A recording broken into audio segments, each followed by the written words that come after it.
Hi YouTube, this is KidKel69. It's been a while since we rock and rolled. Wow, I've been using that Facebook Live. You gotta give me a break here for a minute. This is my very first YouTube stream. It used to be so much easier to go live on YouTube.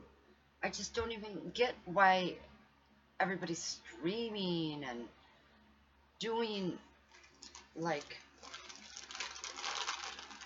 okay, for instance, like say back in the day you'd go to YouTube. You'd hit upload video, go live. Well, now you need encoders, and now it's like, oh, do you want to be published here and there and here and there? Oh, of course I do. But it's kind of hard when you have to relearn everything. Today, Hershey's Kisses. I guess my stream's working. Okay, this weekend in Rock Fun Music. And no, I'm not camera ready. I figured if I'm going to do live stream,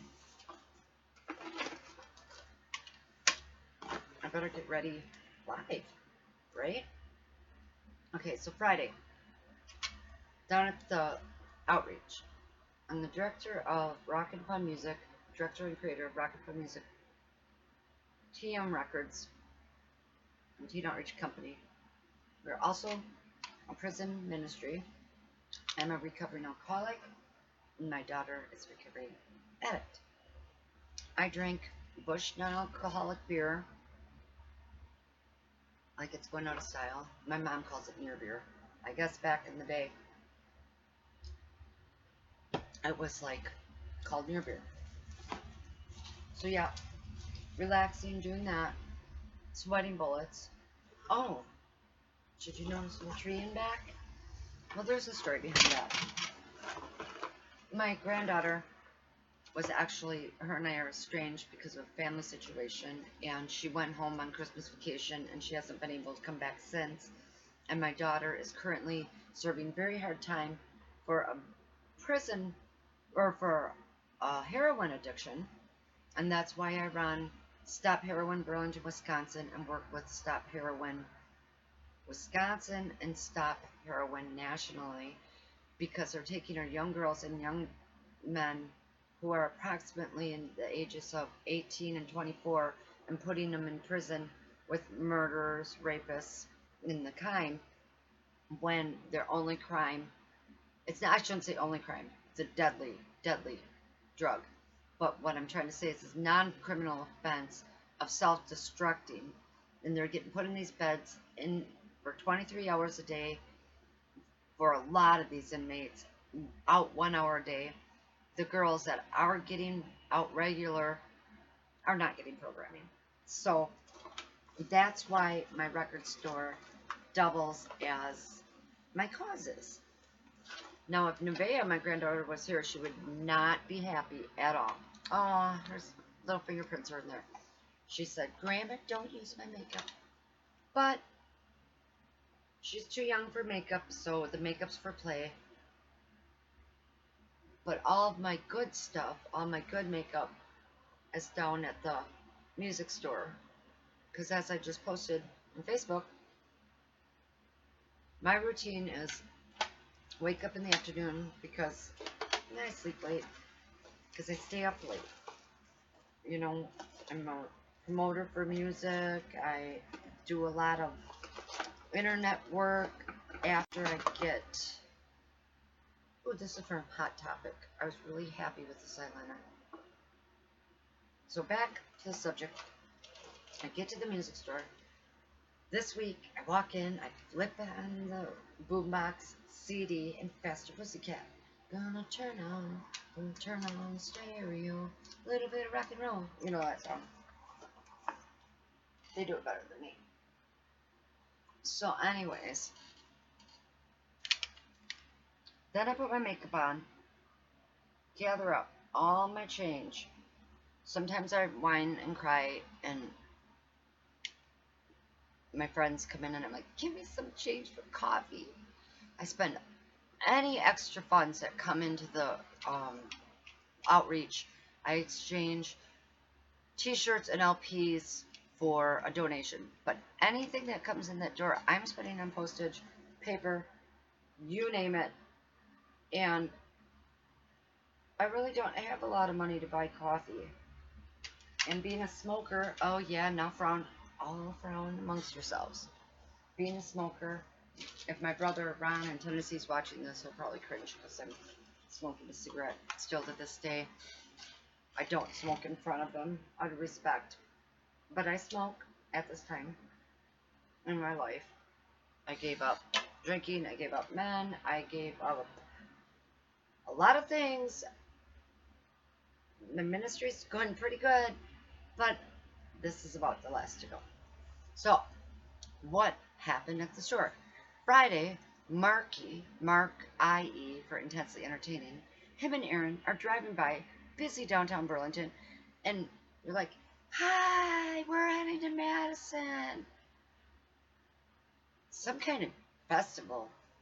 They're one of those deadheads, and they follow the dead. And something about these deadheads, when the dead dies, they follow the fish, and they follow friend Grateful Dead friends. It's a thing. It's really trendy, and I don't know how I feel about it, honestly.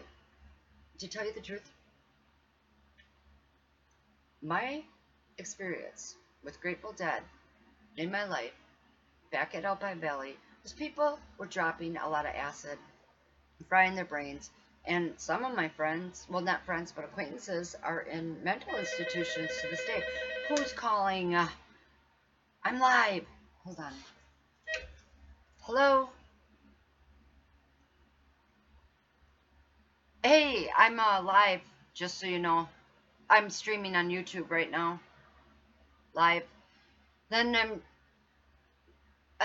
actually getting set to retire for the evening. I'm really beat mentally and emotionally. You're not mad, are ya? Oh yeah, it was just a long day.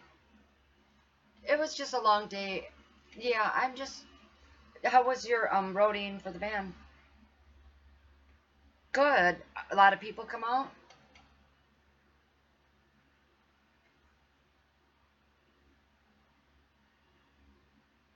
New Monster was going on, huh? 65 rocks. Oh, I know Burlington was dead as a doornail. I'm telling you, it was like a ghost town out there. I didn't have, I did not have one, not even, Sundays is usually always tourists. Nothing, nothing, nothing. So yeah, I didn't get home until 7:30, and then I forgot my iPhone, and I had to walk back down there. So I just sat down, and I'm learning how to do a live show. So that's taken my brain, and I have to be extremely quiet while I figure it out. So that's kind of why I'm not having any happy rockin' fun tonight. But it's fun anyway. All right, thanks for checking on me, and you have a good night. Bye. That was 665 Rocks. He's just got back from roadieing from um, his friend's band that I heard was really good. And he wanted to know if I wanted to chill. I am so done chilling with. I need a break. Total break. Okay, so Marky said he was going to the whatever Grateful Dead thing in Madison, Wisconsin. And like I said, I'm really frowning on the teenagers everywhere in every country, every state, trying psychedelics. It is horrible. So I told these teenagers that are good kids, well, they're young adults. I'm like, don't do that. If you're going to go to these festivals, come on. I was that age once too. Have a wine cooler. Don't drive. Maybe have a Monster Energy drink. Don't try any of those things that are going around on the grounds there.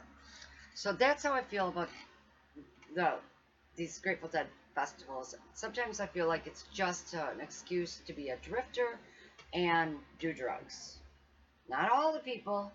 I don't want to get a bunch of comments saying, "Oh, you're stereotyping and I've been going to the Grateful Dead for 10 years and I'm a doctor and I've never done a drug in my life. Well, more power to you. I'm just saying the majority of the people I run into that come in the shop who want Grateful Dead gear and who are going to these festivals are experimenters and people are dying. That's all I'm saying. Okay, let's look at the other foot. Oh, well, look at you. You're at every rock concert from here in Texas.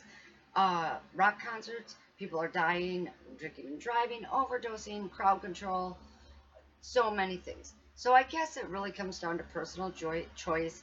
You can't say this, that, or the other.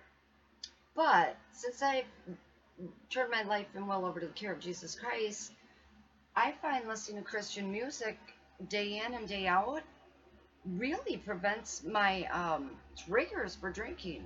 It really does.